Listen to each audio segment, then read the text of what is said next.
Welcome back. I'm Brenda Rigney, dream business coach for midlife women business owners, corporate dropouts, and aspiring entrepreneurs. I'm also the host of the Aligned AF community, a thriving community membership on School that supports women business owners on generating leads, nurturing their audience, and converting more sales. Today, we're diving into real talk behind how I manage priorities, get things done, and still have space for life.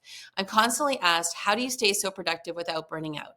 In this episode, I'll walk you through my exact methods based on my workshop I ran for my community. So my first tip is 80-20, your task audit.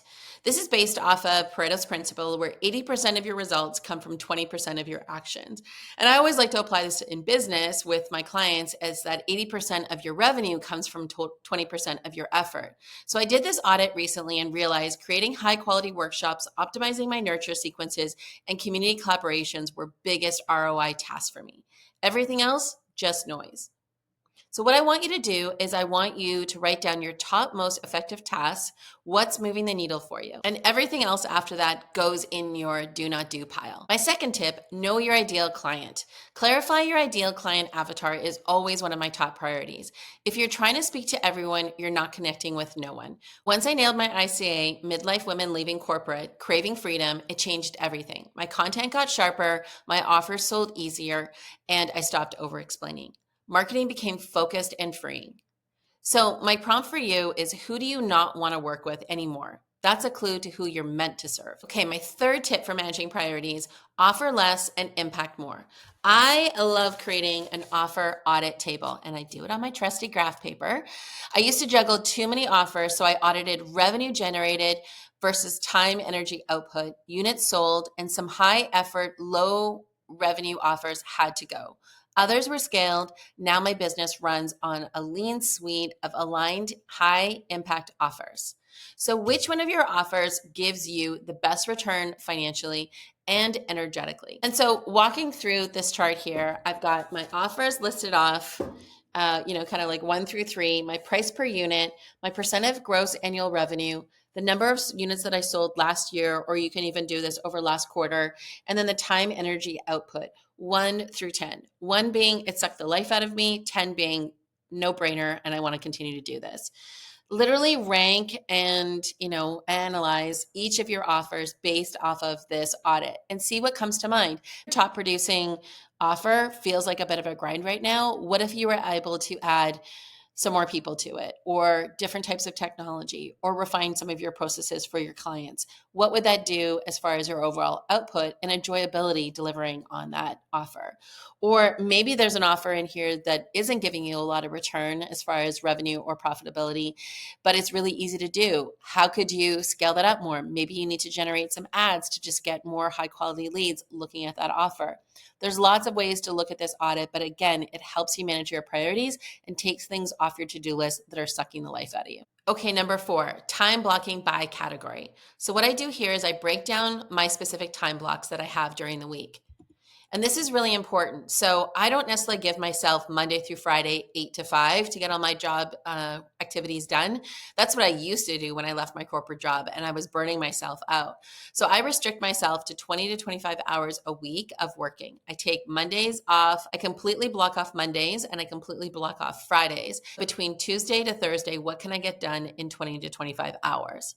I block my work into 3 simple categories: marketing, like content, engagement, community; administration, back-end, management, planning, bookkeeping; and then client work, one-to-ones, reviews, support. So this stops me from multitasking all day, and I batch similar energy tasks for flow and focus. So literally, if you look at my calendar throughout the week, I have marketing activities, recording my podcast. I have those structured throughout the week, and then I fit in other activities. So if somebody says to me, hey, can we go for coffee on Tuesday afternoon? Well, I know I can't because I typically have something time blocked in there.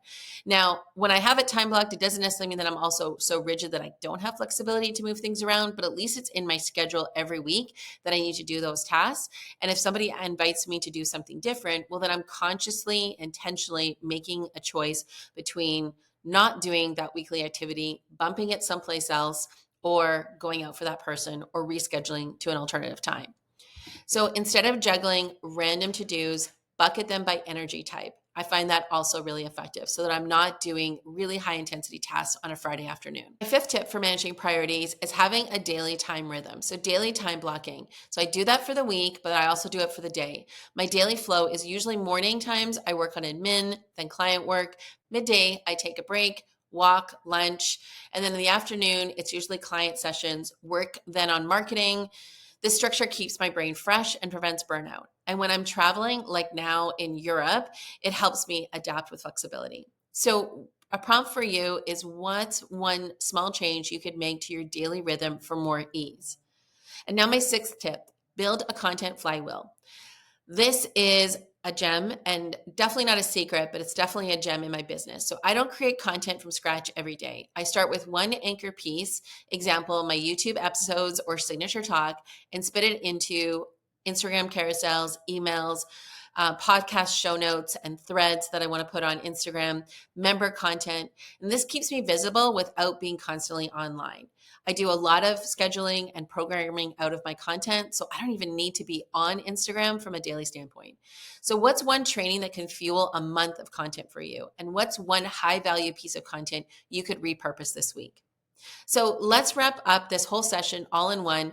Here's your homework. I want you to do an 80-20 task audit of all of your offers. Get clear on who your best fit client really is and simplify your offers based on time versus revenue. Start by time blocking your energy zone, not just your to-do list, and choose your ideal daily rhythm. Set up a content flywheel so you're not reinventing the wheel each week with what you want to share with your clients or your followers. What I'd love for you to do is screenshot this episode and tag me with your favorite tip.